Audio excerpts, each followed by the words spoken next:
For today's video guys, ay narito pa rin ako sa loob ng SMX Convention Center para sa Makina Moto Show 2024. At narito pa rin ako sa booth ng FKM Motorcycle Philippines para tignan ang mga motorcycle units na meron sila.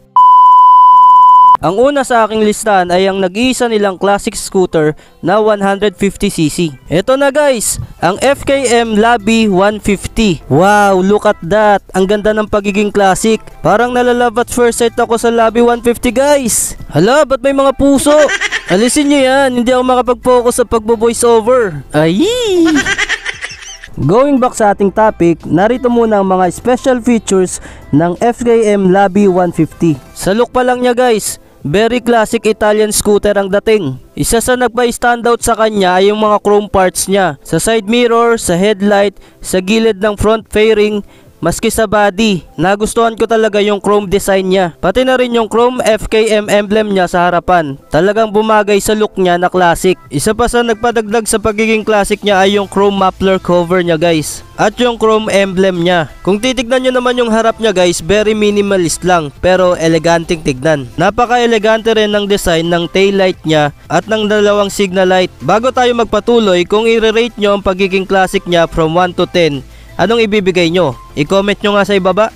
At kahit na classic scooter siya, ay meron pa ring touches ng modern. Kagaya na lang ng dashboard na mix ng analog at saka digital. Meron din siyang safety lock ignition switch para sa anti-theft feature niya. Napaka-spacious din ang ampakan niya. At meron pang utility hook para mapagsasabitan nyo ng mga pinamili. At sa ibaba naman ay meron ding compartment na pwede nyo ring lagyan ng mga gamit.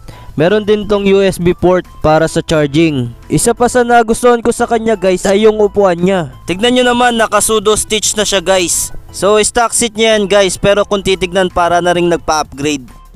Narito naman ang mga basic specs nitong FKM Labi 150. Of course, ito ay may 150cc displacement, 4-stroke, single overhead cam at air-cooled. Ito ay may maximum power na 6.85 kilowatts at 7,000 RPM at maximum torque na 10.5 Newton meters at 6,000 RPM. Decent na rin yan guys dahil designed naman ang mga classic scooter para sa mga chill ride. Ang fuel system nito ay electronic fuel injection at nag-average lang ang consumption nito ng 42 kilometers per liter. Kaya masasabi ko talaga na napaka-fuel efficient itong FKM Labi 150. Baka 150cc yan. Ang clutch system is automatic at ang transmission ay CVT. Both front and rear suspension is hydraulic spring type. Same din sa mga gulong, parehas 12 inches. Ang sukat ng front tire nito is 110/70 by 12. At ang sukat naman ng rear tire ay 120/70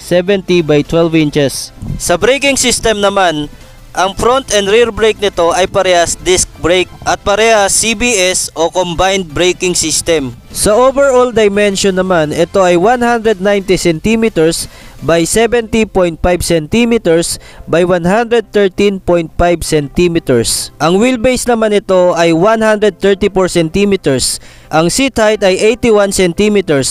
Ground clearance ay 15.5 cm at ang dry weight lang nito guys ay 108 kilograms. Kaya bagay na bagay talaga sa mga newbie riders. Hindi na rin kayo mag-aalala mag long ride dahil sa laki ba naman ng tangke nito. Ito ay may fuel tank capacity na 6.2 liters. Yan nga guys ang mga specs and features nitong FKM Labi 150. Napakaganda talaga ng mga katangian nitong Labi 150. At lalo nyo pang magugustuhan ito guys dahil sa ngayon nagkakahalaga lang ito ng 86,900.